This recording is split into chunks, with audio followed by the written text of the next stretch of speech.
Salut à toi, c'est Vincent. Dans cette vidéo, je vais répondre à plusieurs questions. J'en ai sélectionné quelques-unes. Tu vas voir pourquoi je les ai sélectionnées. Donc, je te mets un formulaire dans la description. Tu peux remplir si tu veux poser ta question directement parce que j'en reçois en commentaire, en mail, etc. Mais là, c'est encore plus simple pour moi pour les recruter et pour y répondre très prochainement. D'accord? Donc, je vais commencer par la question de Guylaine là, que j'ai sous les yeux qui me dit comment faire face à une personne qui veut pas me parler ou répondre à mes questions. J'ai utilisé plusieurs méthodes, mais il continue. J'ai vraiment envie de te répondre, mais je vais te dire pourquoi ça va être difficile concrètement de t'aider. Et j'ai sélectionné cette question exprès parce que il y a un exemple concret là d'obstacle à une communication efficace. Si je reprends et si je découpe ta question, la nature de la relation, qu'est-ce que c'est? Est-ce que c'est une relation de type sentimental, familial, avec ton boss, un inconnu dans la rue? Ensuite, le contexte de la relation, est-ce que c'est plus une relation qui est personnel, professionnel, tu vois, il y a pas mal d'informations que j'ai pas là et qui me permettent pas moi de t'aider à fond parce que il y a selon les critères là qu'on vient d'évoquer, la réponse elle serait complètement différente si c'est voilà un inconnu que tu as rencontré dans la rue et que tu aimerais voir plus souvent parce que tu le croises je sais pas dans le bus tous les jours ou bien un collègue de travail que tu as tous les jours avec toi. C'est complètement différent. Donc, j'ai pas assez d'informations pour t'aider et deuxièmement, la méthode, tu dis j'ai essayé plusieurs méthodes mais il continue. Pareil, il me manque des éléments d'information. Alors, je sais que là, l'avantage qu'il y a, c'est vrai que c'est un commentaire sur YouTube. Donc là, je peux quand même aller te dire qu'il y a une concision, c'est-à-dire que ton message, il est très court. De ce côté-là, c'est super efficace. Moi, je parle de méthode CCP, clair, concis, précis. Plus tu apportes de la clarté, de la concision et de la précision dans tes messages, que ce soit des messages écrits ou oraux, plus la personne, elle sera à même de te comprendre et donc pouvoir t'aider au mieux. Et c'est bien ton objectif. Donc, ce que je t'invite à faire éventuellement, Guylaine, c'est à me repréciser ta question. Je serais enchanté d'y répondre. Et à toi, si tu regardes cette vidéo, d'aller dans ce sens-là parce que ça fera vraiment toute la différence pour améliorer tes relations avec les autres et te sentir beaucoup plus compris et respecté. Ok, je vais passer à la deuxième question de Goyave Coco qui me dit comment fait-on lorsqu'on va à la bataille face à l'administration, entre parenthèses, de plus en plus négative concernant le personnel d'accueil, de gestion, de traitement des dossiers, ou bien face à un combat judiciaire, etc. L'intelligence émotionnelle a ses limites, non? Bref, avez-vous des clés pour ces situations? J'ai un besoin urgent de réponse dans ces situations. Alors, Goyave Coco, c'est très exotique. Alors, c'est une des raisons aussi qui m'a donné envie de répondre. La première chose que je vois dans ta réponse là, il y a certainement un biais de confirmation, c'est-à-dire que, imaginons, tu as vu une ou deux fois ou peut-être plus, des personnels d'accueil qui étaient pas sympathiques ou en tout cas que tu jugeais pas être très performants, tu as imaginé que peut-être ils le sont tous et de plus en plus négatifs dans cette direction-là. Le danger de partir dans cette croyance-là, c'est que tu vas voir exactement tout ce que tu as décidé. Donc, si toi ton objectif c'est de résoudre ces problèmes administratifs et que tu pars dans la croyance que ça se passe mal avant même d'y arriver et que le personnel est négatif, tu auras 100% de chance que ça arrive comme ça. Et personnellement, je te dis ça, c'est parce que moi, je le faisais vraiment avant aussi, parce que j'étais en mode, la France, l'administratif, ils sont lents, etc., machin, j'en peux plus, ils aiment pas leur travail, du coup, ils nous accueillent mal et tout. J'étais dans cette croyance et crois-moi, justement, qu'à chaque fois que j'arrivais dans des interactions pour, un dossier d'appel du logement ou quoi que ce soit, ça se passait toujours mal parce que j'étais parti dans cette intention que de toute manière, ça ne pouvait pas bien se passer. Donc moi, je te propose d'entrée de jeu de révolutionner cette croyance en partant de l'autre côté. Tu pars par ce biais d'attribution positif, c'est-à-dire de se dire avant d'y aller, ça va super bien se passer, ce personnel il est là pour m'aider justement, on a envie de solder ces problèmes-là, donc moi je crois à 100% que ça va marcher. Donc c'est une intention que tu envoies qui a beaucoup de puissance. Alors oui, c'est un peu subtil, certains vont m'écouter, vont dire ça peut paraître un peu bizarre, moi je veux des clés, des solutions pile devant la personne quand je suis devant elle, qu'elle me parle mal ou je sais pas quoi. Mais dans tous les cas, si la croyance elle est pas changée avant de partir, ça pourra pas marcher parce que c'est une énergie qui va se ressentir directement. Et surtout si la personne elle a eu peut-être avant que tu arrives, ça peut arriver, hein, des personnes qui sont pas délicates avec elle et que elle-même elle est dans l'intention de j'ai pas envie que cette journée se passe bien. Donc qu'est-ce que je suis en train de dire, c'est que tu as la responsabilité au moins à 50% que ça se passe bien. Donc, tant qu'à faire dans ces 50%, soit à 100% à fond. Donc, la deuxième chose que je vois, là, tu parles d'intelligence émotionnelle à ses limites. Encore une fois, c'est un sujet très large et moi, ça me laisse imaginer et c'est pas très bon même que j'imagine justement des choses. J'aimerais que ce soit plus clair, mais que peut-être que la maîtrise des émotions, c'est pas évident dans ces situations et quand la colère elle monte, c'est difficile d'arriver à apprécier la chose correctement et d'amener une situation qui est plus propice à ta réussite. Ça, je veux bien l'entendre. Mais moi, ma réponse à ça, c'est que l'intelligence émotionnelle, cet art d'utiliser nos émotions pour nous rendre plus intelligents sur le plan qui soit humain et social, pour moi, c'est absolument aucune limite. C'est comme si tu disais, je sais pas moi, l'intelligence de quelqu'un qui est plutôt logique et mathématique, est-ce qu'elle a une limite? Ben non, tant qu'il apprend tous les jours, il pourra faire des formules mathématiques, être beaucoup plus cohérent dans sa logique, c'est illimité. Donc inverse le terme intelligence émotionnelle et ça te donne émotion intelligente. Donc si tu identifies, si tu comprends et si tu sais maîtriser tes émotions, elles seront toujours utiles pour t'aider, que ce soit dans des situations relationnelles comme des conversations avec des personnes connues et inconnues, des situations de négociation, des situations où tu dois convaincre, par exemple, dans l'administration des personnes, des situations de désaccord, des situations de conflit, des situations pour t'affirmer, que ce soit en couple, dans d'autres relations. Donc ces émotions, quand elles sont utilisées de manière efficiente, efficace, qu'est-ce qui se passe? Des compétences qui sont ressources pour atteindre tes objectifs, elles sont illimitées, comme la prise d'initiative, l'empathie, donc cette faculté à comprendre ce que l'autre ressent pour mieux cerner son monde et du coup pour mieux l'orienter vers quelque chose qui est propice à une harmonie relationnelle. Également l'adaptabilité, tu vois, quand par exemple tu arrives dans cette situation à l'accueil, tu vois que la personne, justement comme tu as cette intelligence émotionnelle, tu arrives par exemple à ressentir qu'elle est dans de la colère, donc plutôt que toi amener déjà ta colère que tu as fait une heure de queue derrière, percevoir cette colère-là pour pouvoir, toi, exprimer d'une manière différente ce que tu as à proposer plutôt que rentrer dans la colère. Colère plus colère égale agression. Cette compréhension de la situation émotionnelle, de ce que toi, ce qui te traverse, d'arriver bien à identifier, de savoir exactement que telle émotion, tu peux, parce qu'elle est toujours utile, elle peut t'amener à faire telle situation de manière verbale, c'est-à-dire de l'exprimer de manière verbale avec quelqu'un, ça change tout. Donc, on fait le pont avec l'intelligence sociale. Je me sers de mes émotions pour entrer en relation avec les autres.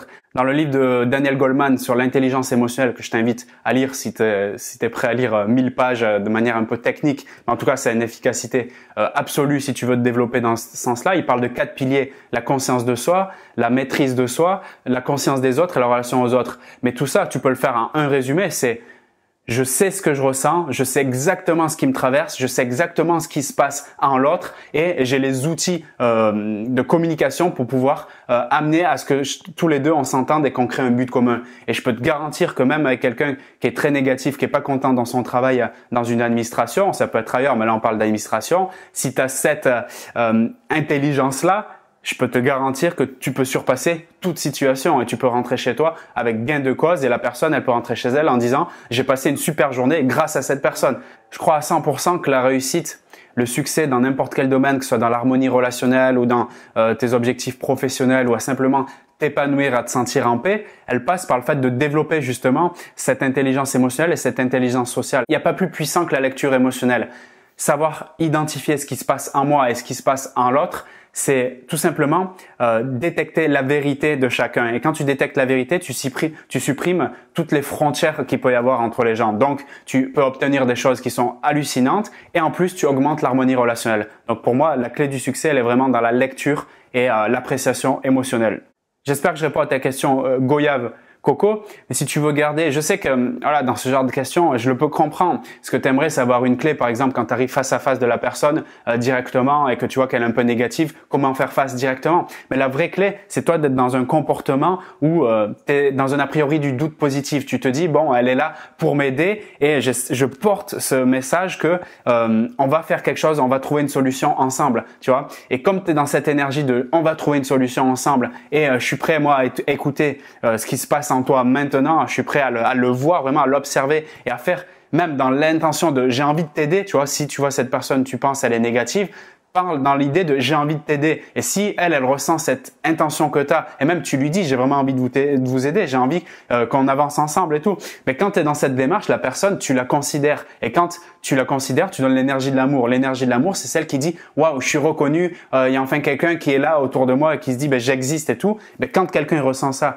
qu'il soit à l'accueil d'une administration qui est pénible avec une ambiance pas terrible, ou qu'il soit professeur à l'école ou bien étudiant ou qui soit, je sais pas moi, quelqu'un dans la rue, quiconque en tant qu'être humain, quand on reçoit cette énergie-là, on a juste envie de faire une seule chose, d'une part d'écouter et deuxièmement d'aider. Donc si tu es dans cette démarche-là, ça changera tout. Après, les techniques de communication, ça viendra après. Donc là, je pars sur une question de John Michel.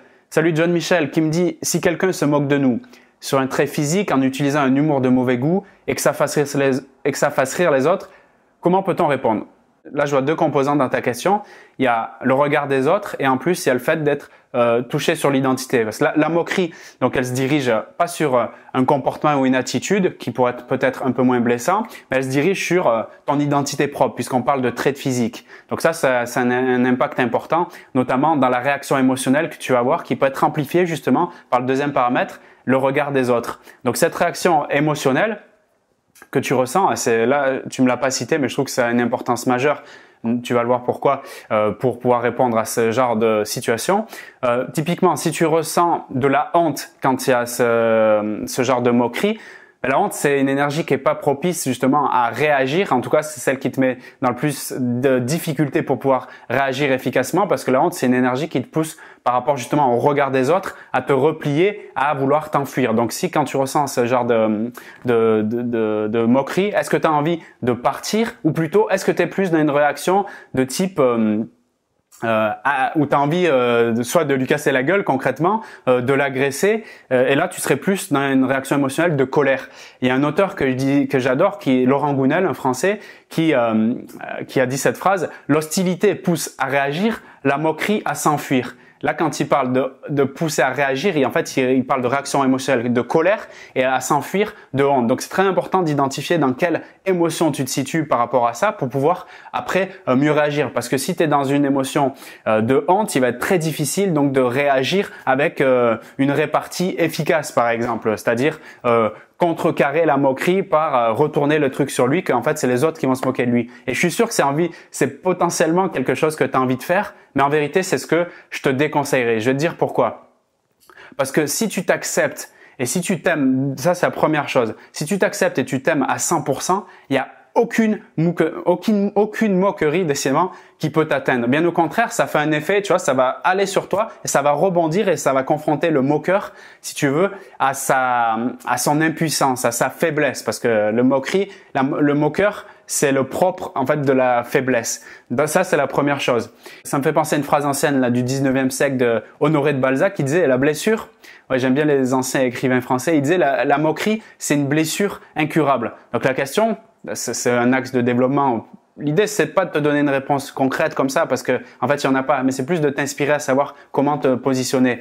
Et en fait, donc la moquerie, c'est une blessure incurable. La question, c'est est-ce que tu as envie de faire de te mettre dans la peau d'un médecin en fait qui va perdre son énergie ou bien de quelqu'un qui fait de la recherche scientifique et en fait qui va jamais arriver à trouver la solution, ou est-ce que tu as envie de te détacher de ça et de te dire OK, finalement le moqueur, c'est comme s'il venait sur la place publique et il disait devant tout le monde, là comme ça, il y a une place, il y a des centaines de personnes qui regardent, il prendrait le micro et il disait regardez-moi bien, j'ai du caca dans le cerveau, est-ce que vous voulez m'accompagner aux toilettes? Et c'est à toi de savoir. Est-ce que tu veux concrètement l'accompagner? Est-ce que tu veux rentrer dans son jeu? Et c'est très important. D'ailleurs, tu peux te poser ce type de questions par rapport à tes croyances et par rapport à l'histoire du regard des autres dans ce groupe.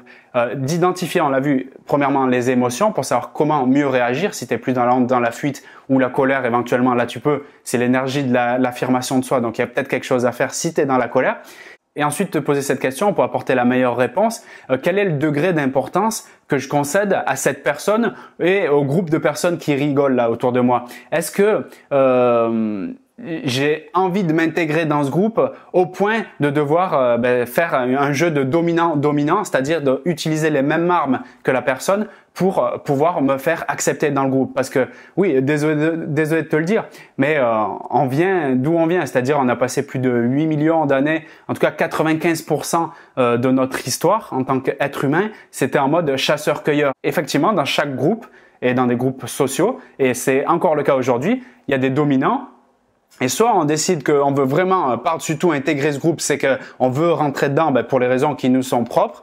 Et dans ce cas-là, il faut arriver à se mettre en mode le dominant. Effectivement, il se dit tiens, lui aussi il a de la puissance quelque part. Il va y avoir un combat de coq entre nous. Et c'est pas un combat de coq qui est mortel.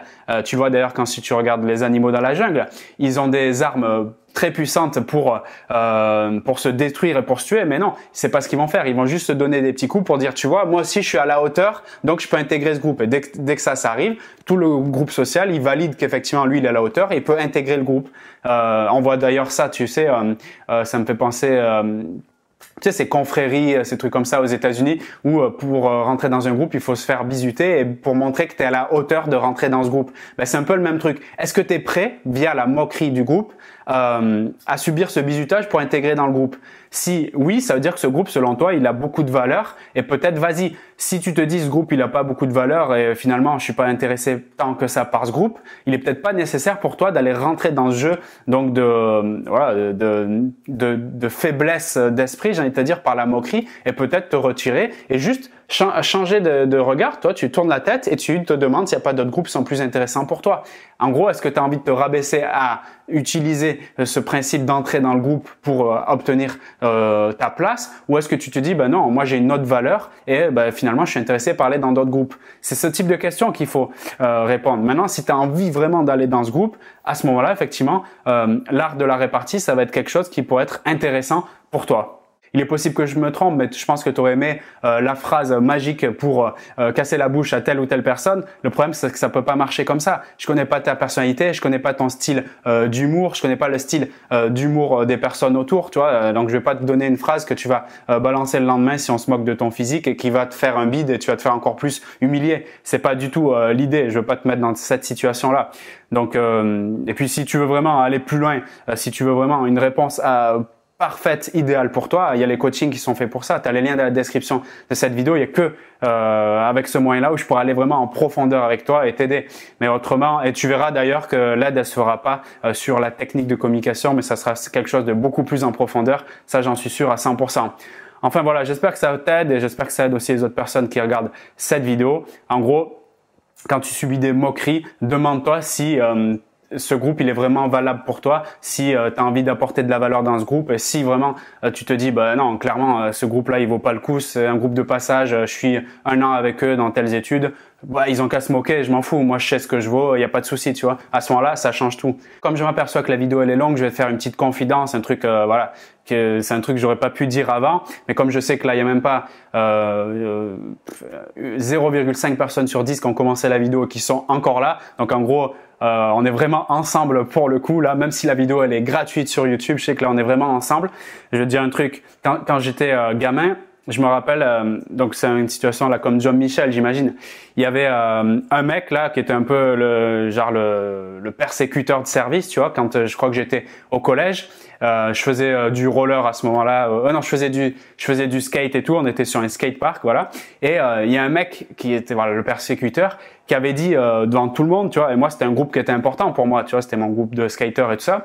Et il avait dit devant tout le monde, il s'était énervé contre moi. Je sais pour X raison, il s'énervait tout le temps. Et il avait dit retourne dans ton pays, tu vois. Et si je te le dis, c'est que je m'en rappelle forcément. Et là, je peux te garantir, j'ai senti donc comme je suis un être très émotionnel et conscient de ce qui se passe en moi, j'avais ressenti vraiment de la honte de par l'humiliation. C'était vraiment une humiliation pour moi.